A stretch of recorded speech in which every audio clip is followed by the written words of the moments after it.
Hello, and welcome back to Physics 123, Quantum Mechanics 1. So before we start our lesson, let's first review some of the concepts that we learned in the previous lessons. So we have discussed about operators and wave functions in general. So operator acts on a wave function, and it's basically a linear transformation. An operator acting on a wave function will produce a new wave function or a new wave vector or state vector. And from your mathematical physics, this equation is actually what we call an eigenvalue equation. So our operator is H, and this E sub n here are the eigenvalues of your operator H. So these are the eigenvalues are the possible, all of the set of all possible values of your operator H. And psi n's here then becomes the eigenfunctions. So eigenfunctions are basically just, you can think of them as the unit vectors of that space. So for this lesson, we will be discussing about determinate states.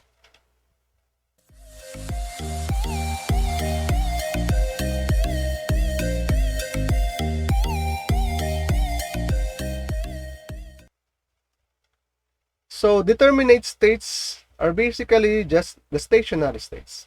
So in terms of, in the language of wave functions, determinate states are the time independent wave functions, psi n of x. We have discussed about stationary states when we encountered particles trapped in an infinite square wave potential and particles trapped in a harmonic oscillator potential. So determinate states basically yield the same value when you measure them. For instance, if your particle is in state psi n and you try to measure its total energy, then you will always get the value of En, provided it's only in that state psi n. So determinate is when you say determinate, it's fixed, it's discrete. So the value that you will get is fixed. That's what you mean by determinate.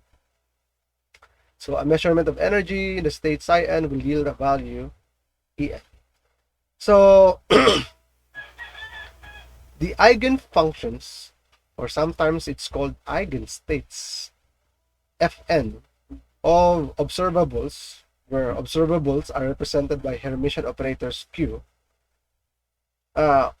obey this eigenvalue equation. So f of n are the eigenfunctions, q of n are the eigenvalues. Q here is your Hermitian operator representing a physical observable or physical quantity. So if you measure the physical quantity Q or physical observable Q, this will yield an eigenvalue Qn if the state is in Fn. So in the event that Q has more than one eigenvalue, in the event that, say, its eigenvalues are Q1, Q2, Q3, there are many eigenvalues. And so whenever you measure Q, you will get any of those values, Q1, Q2, Q3. So those are only the possible values that you will get. That's what it means by the eigenvalue. So the set of all Qn's, the set of all possible values of your observable Q, is what we call the spectrum of your operator or your physical quantity. And in the event that you have a discrete spectrum, then you actually have states that are in Hilbert space. And these states are physically realizable states. And these states are stationary states or determinate states. In the event that you have a continuous spectrum, then these are actually non-normalizable states, which means they are not in Hilbert space. And they are indeterminate or non-stationary states or moving states. So in the case of particles trapped in an infinite square wave potential or harmonic oscillator potential, the spectrum, your states are actually, your states and your eigenvalues are actually discrete, and that those are physically realizable state or determinate or stationary states. In the case of the free particle, where its eigenvalues are actually non-normalized, not discrete, but continuous, forms a continuous spectrum, then their eigenfunctions are non-normalizable, which means they are scattering states. So indeterminate, stationary, or moving means scattering states. They are not stationary states, or they are not bound states. So I forgot to mention, when we discuss about stationary states, those are bound states. So some properties of determinate states. So the eigenvalues are real. So the conjugate of those eigenvalues are just themselves. Their eigenfunctions are orthogonal. So meaning, if you take the inner product between two eigenfunctions, two different eigenfunctions, you will get 0. But if they are just the same eigenfunction, this is equal to 1. They are also normalized.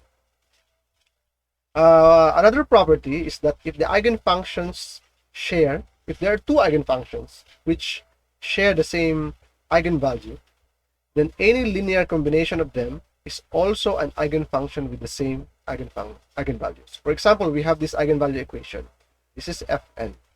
And then we have another function Gn.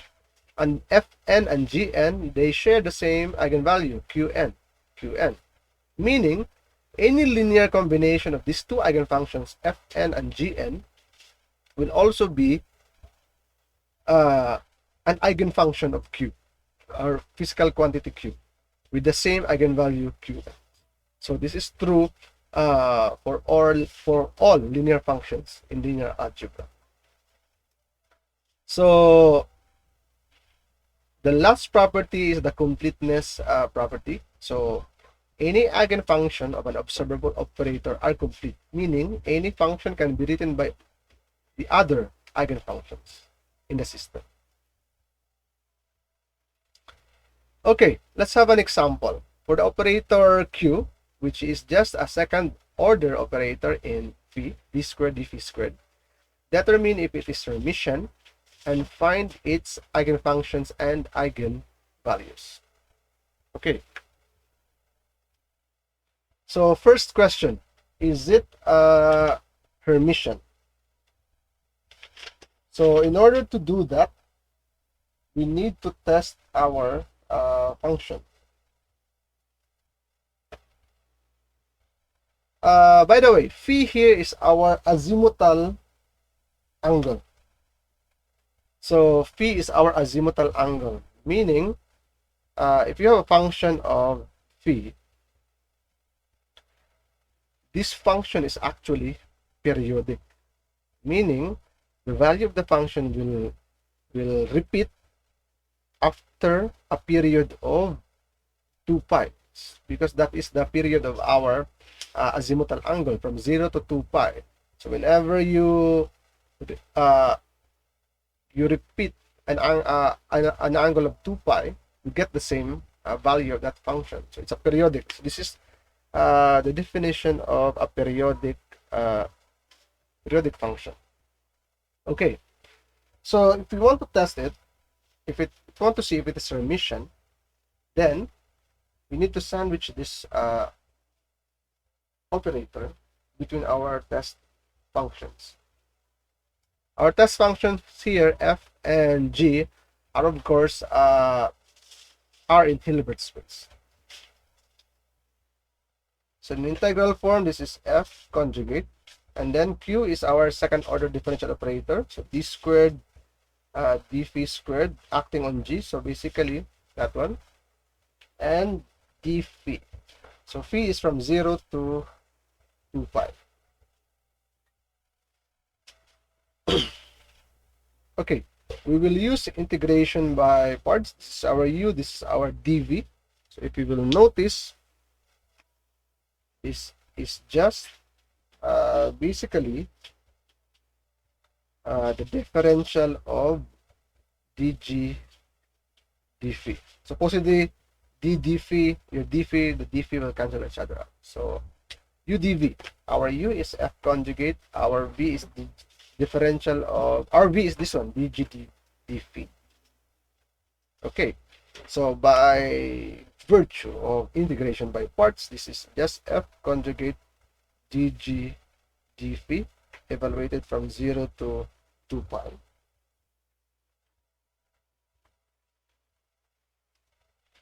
Minus the integral of v, which is dg dphi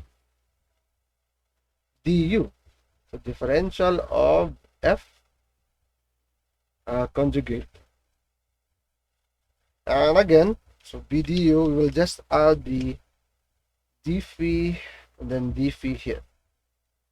Okay, so this term here will just be 0 because the value of f from 0 at 0 and the value of f at 2 pi are the same. So you have the same value, subtract the same value, you get 0. And we are left with this term here. And then we again use integration by parts again.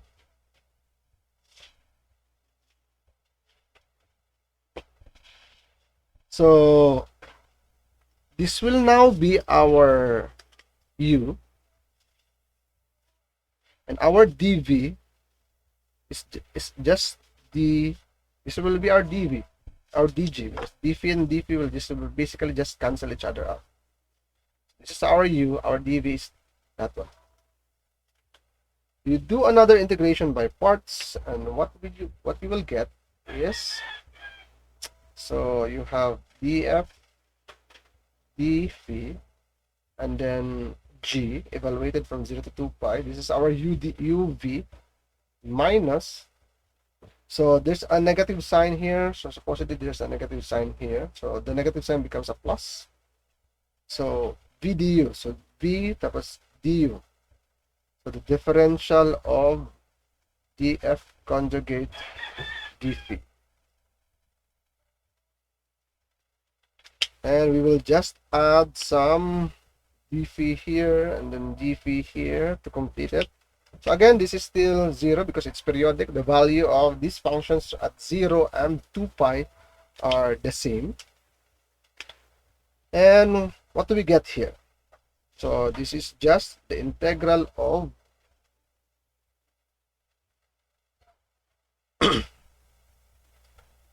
d squared dphi acting on f conjugate g dphi, which is basically just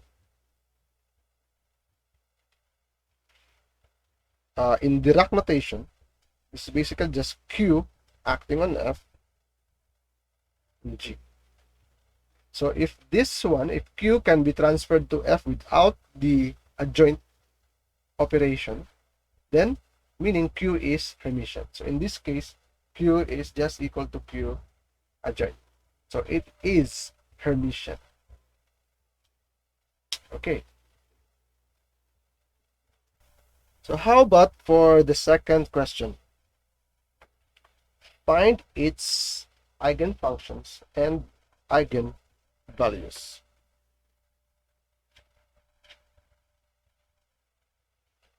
So we will assume that q will have an eigenvalue equation.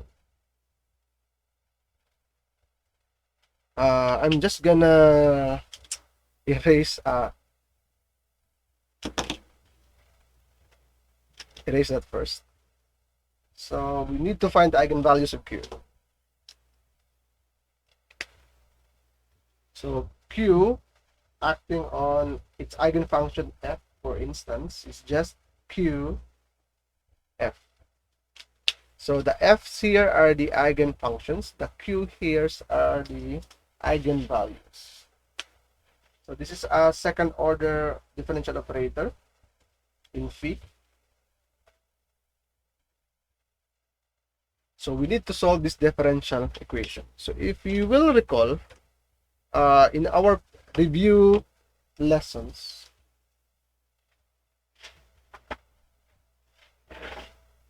the second order derivative of a function, say dx squared, can be written as 1/2 the ddf of df dx squared. So we will use this result to transform this differential equation into like this. So this is now 1/2 ddf of df dphi, in this case squared, is equal to qf. Okay. So we will have the differential of df dphi squared is equal to 2 qf df. We cross multiply 2 and df. Then integrate. So the integral of differential is just whatever is inside your differential. So you will get df dphi squared is equal to integral of f df is you will have f squared over 2, so cancel on 2, so you will have q f squared. So take the square root, you will have df dphi is equal to square root of q. And since in general the square root of a quantity is plus and minus, you have plus and minus square root of q. Square root of f is f. Okay. Then you have df over f, divide both sides by f. So plus and minus q dphi. And then integrate. So basically this is just ln of f. And this is equal to plus and minus square root of q phi, and you will have some integration constant here. So if I will just let my integration constant some ln of some constant, then I can actually write this as ln of f over a is equal to plus and minus square root of q and then phi. And I can now solve for my f. It's equal to a e to the plus and minus square root of q phi. So this is now what my eigenfunction will look like.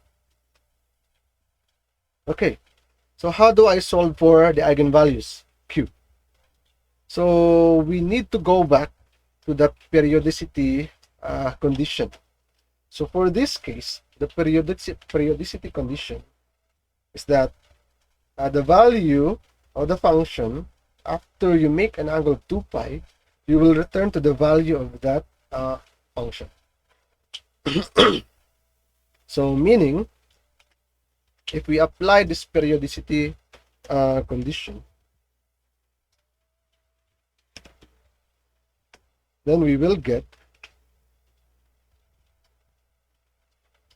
so f of phi must be equal to f of phi plus 2 pi. So f of phi is just this one, a e to the plus and minus square root of q phi, and it must be equal to f of phi plus 2 pi, and we will get a e to the plus and minus square root of q, so phi plus 2 pi. So you divide both sides by a, you divide both sides by e to the plus and minus square root of q phi, and what you will get is, we'll have 1 here. So you divide by this term, and what's left will be the e to the plus and minus square root of q times 2 pi. Okay, so if this is equal to 1, this means that the power of e here must be equal to 0. Because e to the 0, that's 1. So meaning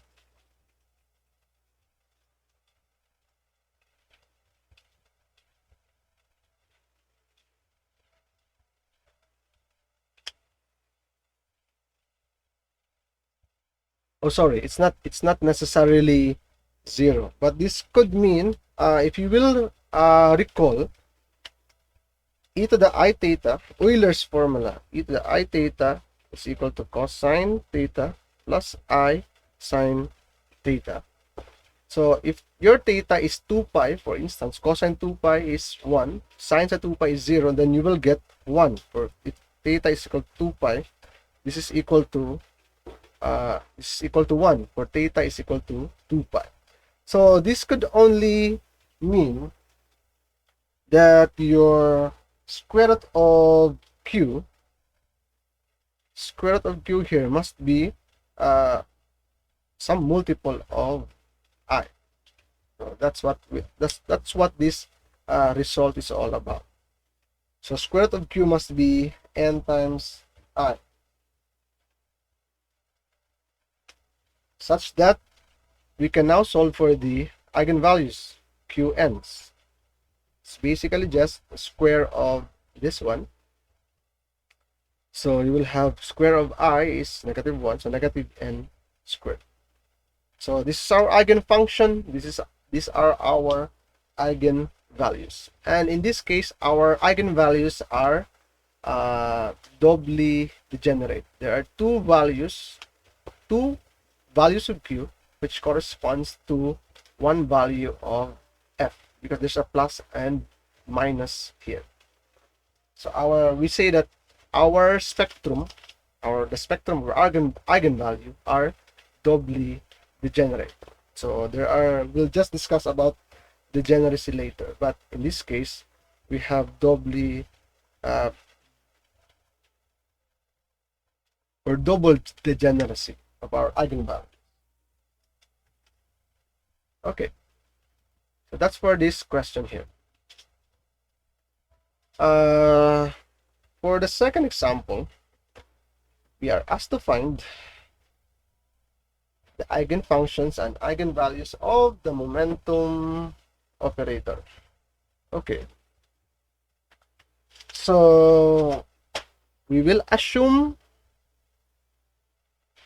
that the momentum operator will have an eigenvalue similar to this.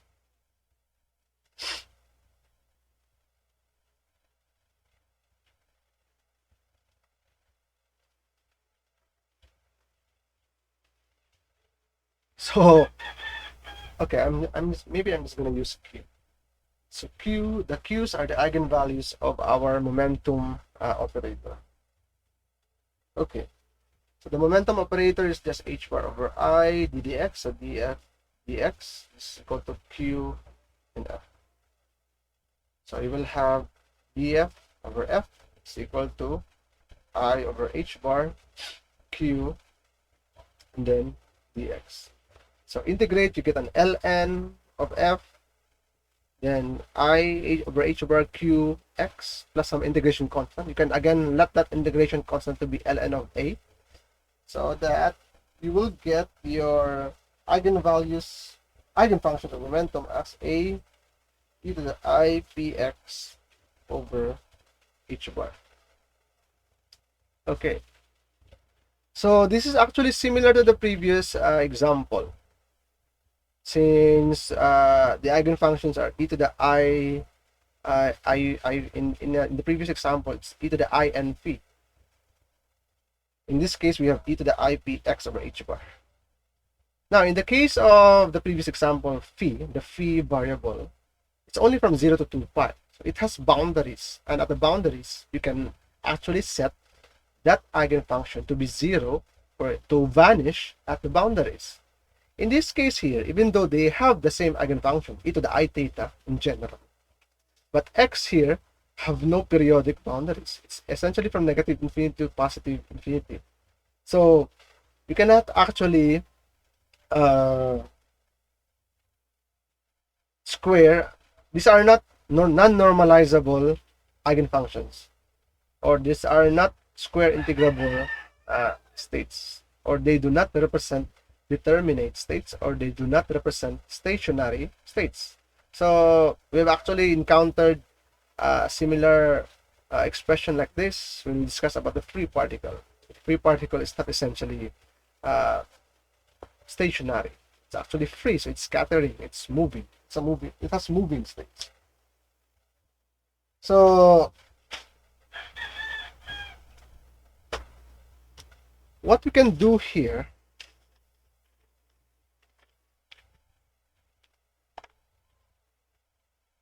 if we attempt to normalize, this, what happens is we are encountered with this integral.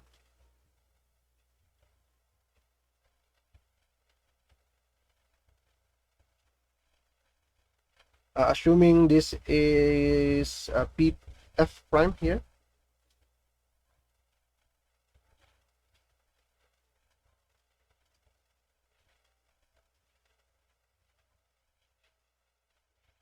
Okay.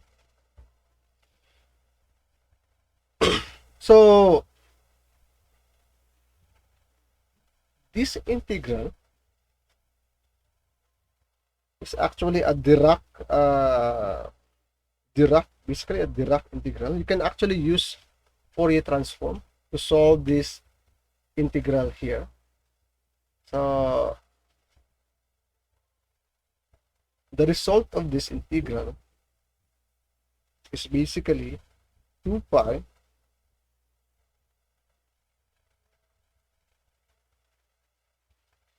the Dirac delta. So basically this integral here, the integral of basically the Fourier transform of 1. The Fourier transform of 1 is basically the Dirac delta function. And if you get the Dirac delta, you get the Fourier transform the Dirac delta function, you will get actually 1 over 2 pi. So that's why there's a factor 2 pi here. So if you get that Fourier transform of this, integrate it, e to the I, that one, so you will get 1 over 2 pi. So that one. So Fourier transform, we used the concept of Fourier transform here. The Fourier transform of 1 over 2 pi is the Dirac delta function. And we can further simplify this to 2 pi. So take out the factor h bar, p minus p bar. So here we see that if this is the normalization condition and we set it's equal to 1, then a squared or a must have a value of 1 over square root of 2 pi h bar, so that it will cancel each other out. And you will get the Dirac orthonormality condition. So this equation is what we call the Dirac orthonormality condition.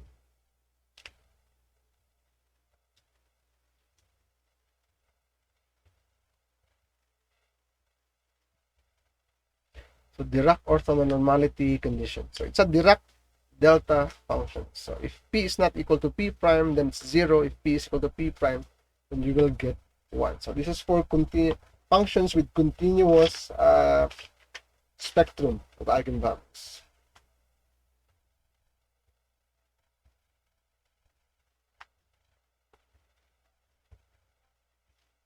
Okay.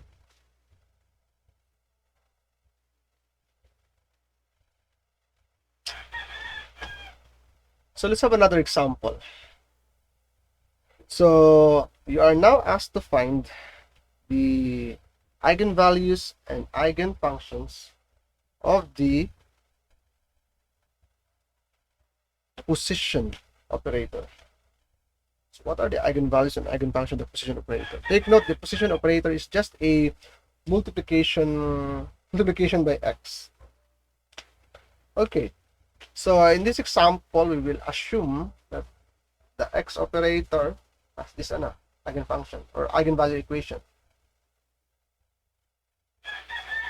So the y's are the eigenvalues of x. So please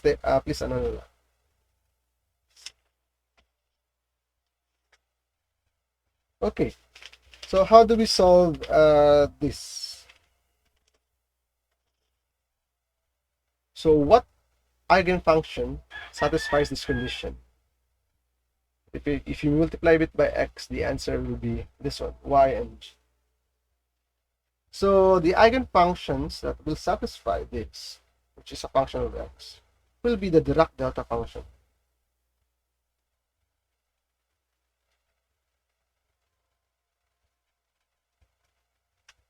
Oh,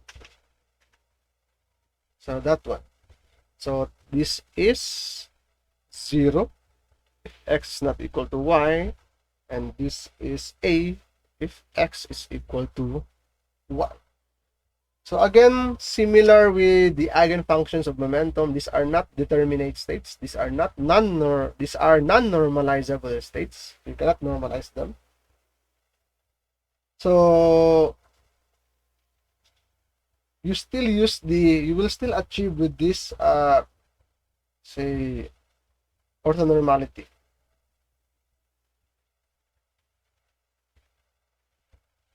Say g of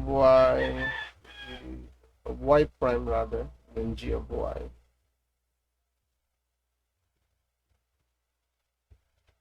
So this is the Dirac orthonormality condition for the position eigenfunction, position operator eigenfunction.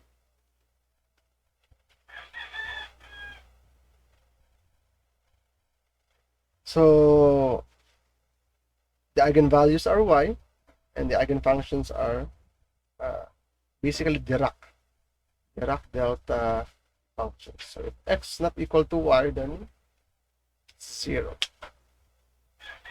Okay.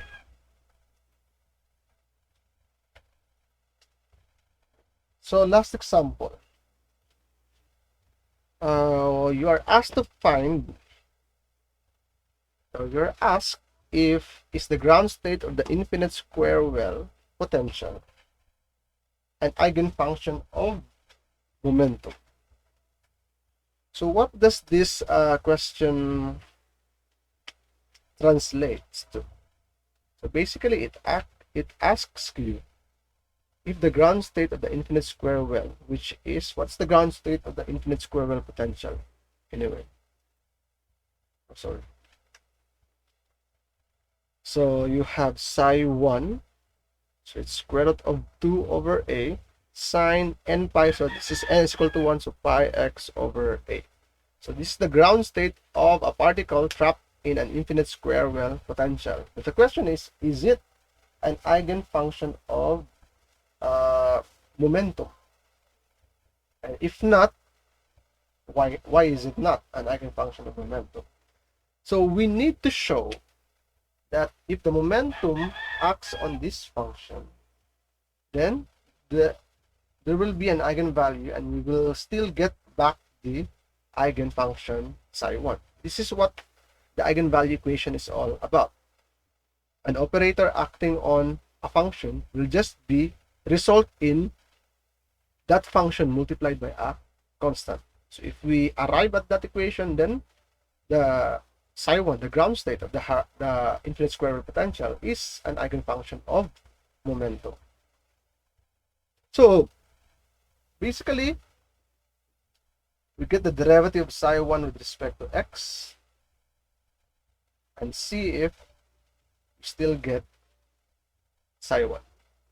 So what is the derivative of this with respect to x? d psi 1 dx. So I will leave this to you. So you will have square root of 2 over a, and then you will have pi over a. Derivative of the sine is cosine pi x over a, and there's a factor pi over a. That one. So clearly, this term here,